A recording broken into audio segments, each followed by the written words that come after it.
Olá, queridos, graça e paz do Senhor Jesus. Aqui é o pastor José Alves. Deus abençoe você que está nos acompanhando em mais este vídeo. Este é o nosso terceiro estudo para pequenos grupos da nossa série Paráclitos, pois ele estará com você e estará em você. Lembrando que nós estamos estudando sobre o Espírito Santo como o nosso Consolador, o nosso Paráclitos, que foi enviado por Jesus para que pudesse estar conosco. E neste terceiro estudo, eu quero trazer para vocês o nosso tema de hoje, que é o Consolador nos guiará na verdade. O Consolador nos guiará na verdade. E o nosso texto de hoje é João capítulo 16 e versículo de número 13, que diz: mas quando o Espírito da verdade vier, Jesus está dizendo, quando o Espírito da verdade vier, ele vos guiará em toda a verdade. Ele é o Espírito da verdade e ele vos guiará em toda a verdade. Ele não falará de si mesmo, falará apenas o que ouvir e lhes anunciará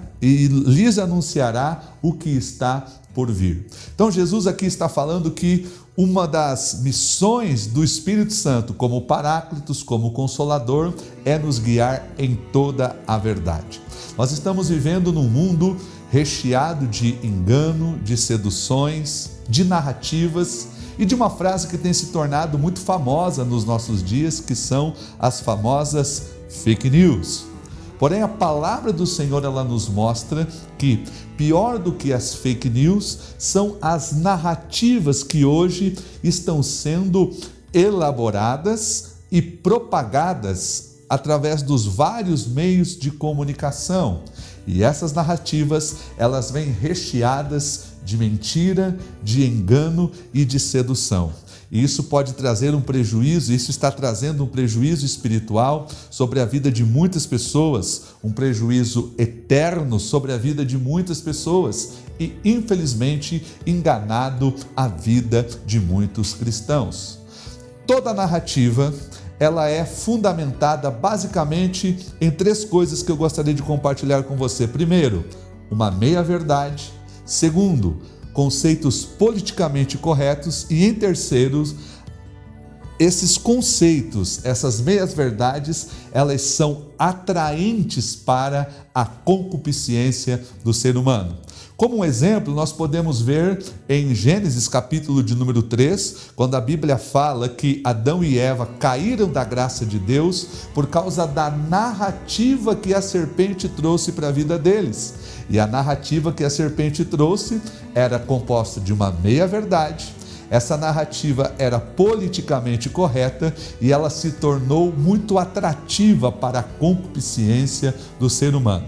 Gênesis capítulo de número 3, versículo de número 5, a Bíblia diz que a serpente apresenta uma meia-verdade. Ela disse: no dia em que vocês comerem desse fruto, os vossos olhos se abrirão e vocês serão como Deus, conhecedores do bem e do mal. Existiu uma meia-verdade nesse argumento da serpente. A meia-verdade é: quando vocês comerem do fruto, os vossos olhos se abrirão. E a Bíblia diz que isso aconteceu. Quando Adão e Eva comeram do fruto, a Bíblia diz que os olhos deles se abriram. Mas o que a serpente estava mentindo era que eles não se tornaram deuses na mesma proporção que a serpente havia dito que eles se tornariam. Então existia uma meia-verdade. Os vossos olhos se abrirão. Mas, obviamente, eles não se tornaram Deus como a serpente havia prometido para eles. Então, toda a narrativa que nós vemos acontecer, ela vem carregada de uma meia-verdade. Segundo lugar, toda a narrativa, ela traz conceitos politicamente corretos. Por que Eva, ela sentiu tanta liberdade assim para comer do fruto? Porque, afinal de contas, ela e o seu marido Adão estavam ali, eram imagem e semelhança de Deus, tinha autoridade sobre tudo que Deus havia criado, eles eram, por assim dizer, os jardineiros da criação de Deus, tudo estava debaixo da autoridade deles, conforme Deus havia designado, e muito provavelmente Eva viu que por toda a responsabilidade, por tudo aquilo que Deus tinha dado para eles, eles podiam ter todo o direito de pegar daquele fruto e comer daquele fruto, porque afinal de contas, se nós estamos aqui com toda a responsabilidade pelo jardim, por que é que nós não teríamos o direito de comer do fruto desta árvore? E aí vem esse princípio da narrativa. As narrativas, elas trazem princípios que, pela nossa lógica, são politicamente corretos, porque nós colocamos os nossos direitos na frente dos nossos deveres e das restrições estabelecidas por Deus. Então há muitas pessoas hoje que, em nome dos seus direitos, das suas vontades, daquilo que elas dizem que têm direitos, elas querem pouco elas querem saber dos seus deveres e das restrições estabelecidas por Deus. E sempre quando elas sentem que estão sendo restringidas por qualquer coisa que não estão de acordo com as suas narrativas, elas se sentem invadidas, elas se sentem de certa maneira desvalorizadas. Por isso que elas querem descartar qualquer tipo de religiosidade que possam lhes trazer restrições, mesmo para os seus atos pecaminosos. E em terceiro lugar, quando Eva ouve aquela narrativa de que vocês serão, os vossos olhos se abrirão, vocês serão como Deus, afinal de contas vocês têm todo o direito de fazer de comer deste fruto, mesmo que Deus tenha dito que não pode comer. Aí vem a vontade da carne ou a vontade do coração.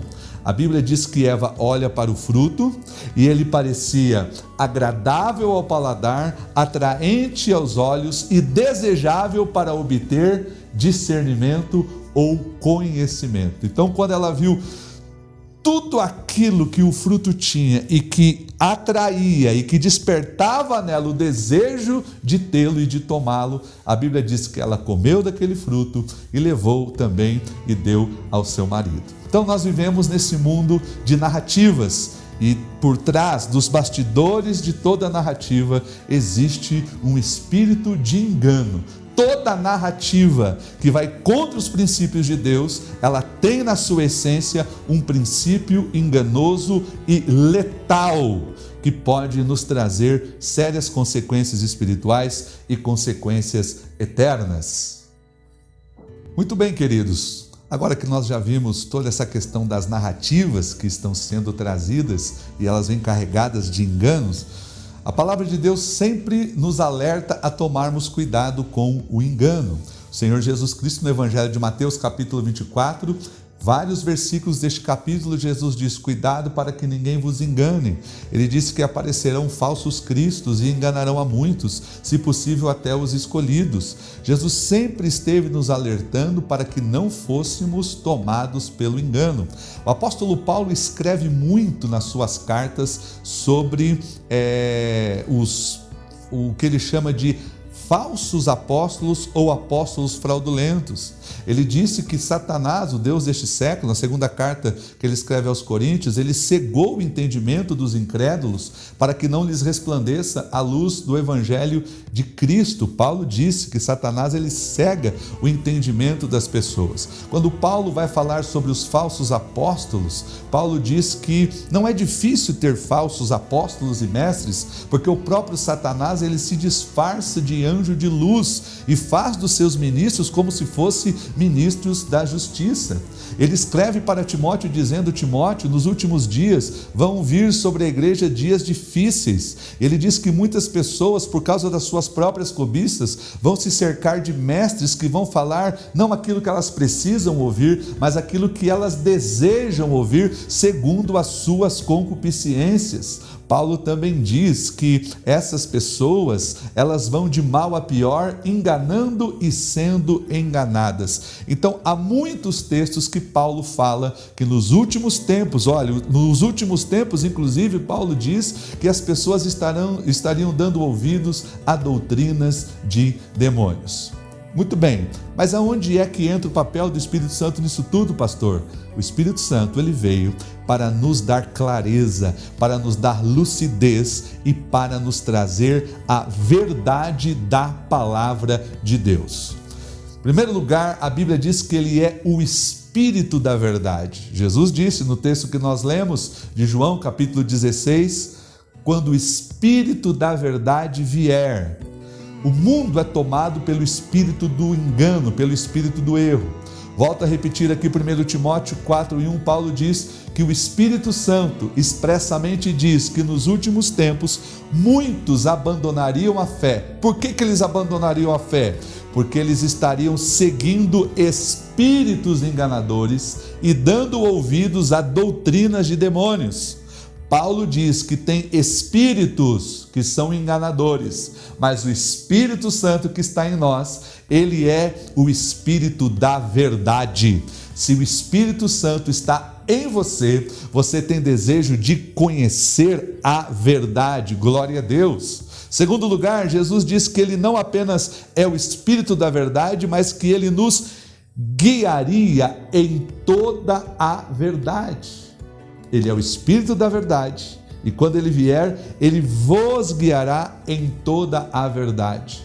No mundo de confusão, no mundo de sedução, no mundo de engano que nós estamos vivendo, nós precisamos de um GPS espiritual, glória a Deus, que nos conduza nos caminhos e nos propósitos de Deus. E esse GPS é o Espírito Santo que vai te guiando. Se você tem o Espírito Santo na sua vida, glorifique a Deus, porque ele é o Espírito da verdade e ele te conduzirá em toda a verdade. Precisamos ser guiados pelo Espírito Santo. O apóstolo Paulo, em Romanos capítulo 8, versículo 14, que ele diz que todos aqueles que são filhos de Deus são guiados pelo Espírito de Deus. Ser filho de Deus, ser filho de Deus é ser guiado pelo Espírito Santo, o Espírito da verdade. E eu quero perguntar para você aqui, nesse momento, quem é que guia você? Quem é que está guiando você? São as narrativas da cultura? São as opiniões dos formadores de opinião, que se colocam como as pessoas mais inteligentes do mundo, mas cuja sabedoria é uma sabedoria mundana e que muitas vezes não tem valor eterno?